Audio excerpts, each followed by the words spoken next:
పల్నాడు జిల్లా వినుకొండలో రాజకీయాలు ఒక్కసారిగా వేడెక్కాయి. మాజీ ఎమ్మెల్యే బొల్లా బ్రహ్మనాయుడు చేసిన విమర్శలపై ఎంపీ లావు కృష్ణదేవరాయలు ఘాటుగా స్పందించారు. లిక్కర్ స్కామ్ లో తనకు ప్రమేయం ఉందని నిరూపిస్తే రాజకీయాల నుండి శాశ్వతంగా తప్పుకుంటానని ఎంపీ సవాల్ విసిరారు. బొల్లా బ్రహ్మనాయుడు స్వయంగా భూదందా బురదలో ఉంటూ అందరినీ అందులోకి లాగాలని చూస్తున్నారని మండిపడ్డారు.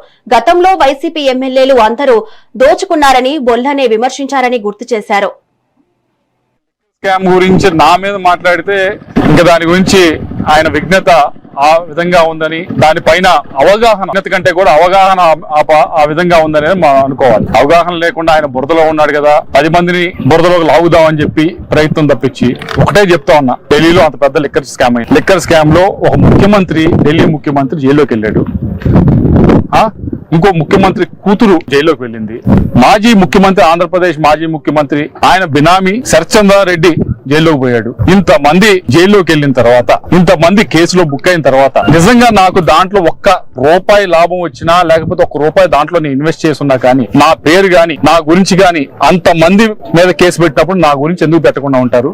నా గురించి ప్రస్తావించకుండా ఎందుకుంటారు? ఈ చిన్న లాజిక్ ఆయన మిస్ అయితే, ఈ చిన్న ఆలోచన ఆయన మిస్ అయితే ఏం చేయాలి? ఆయన బురదలో ఉన్నాడు కదా, అందరినీ బురదలో లాగదు. నేను ఒకటే ఛాలెంజ్ చేస్తా ఉన్నా మీడియా ముఖంగా, నేను ప్రత్యక్షంగా గాని పరోక్షంగా గాని ఆ లిక్కర్ అనే దాంట్లో అక్కడే కాదు, ఢిల్లీలోనే కాదు, ఎక్కడైనా దేశంలో లిక్కర్ అనే దాంట్లో, అక్కడ ఢిల్లీలోనే కాదు ఎక్కడైనా, ఒక 1000 రూపాయలు పెట్టినా అటువంటి లిక్కర్ అనే వ్యాపారం నుంచి ఒక 1000 రూపాయలు నేను లాభం పొందినా, నేను డబ్బులు తీసుకున్నా, ఇంకా రాజకీయాల నుంచి ప్రూవ్ చేస్తే, రాజకీయాల నుంచి రేపటి నుంచి నేను 5 రోజులకి వెళ్ళిపోతాను. ఇంకా అసలు పాలిటిక్స్ లో ఉండదు. ఎందుకు అంత కాన్ఫిడెంట్ గా అంత గట్టిగా చెప్తా ఉన్నానంటే, నా దగ్గర ఎవరు వచ్చినా, ఎవరన్నా లిక్కర్ వ్యాపారం ఎవరైనా చేసే వాళ్ళు ఉంటే వారికి చెప్పేది నేను ఎప్పుడు ఒకటే, వాళ్ళందరికీ చెప్పేది ఒకటే, అయ్యా లిక్కర్ వ్యాపారంలో ఎవరైతే వ్యాపారం చేస్తున్నారో వారి కుటుంబాలు ఒకసారి చూడండి. ఒక్కరి కుటుంబం కూడా ఆనందంగా ఏదో ఒకటి ఉంటుంది, ఇబ్బంది పడతా, ఆనందంగా ఉండకుండా ఏదో ఒక వాళ్ళ కుటుంబంలో ఎవరో ఒకరు ఇబ్బంది పడతా ఉంటారు. అది చాలా కుటుంబాల్లో చూస్తే నేను ఎవరు వచ్చినా చెప్తాను.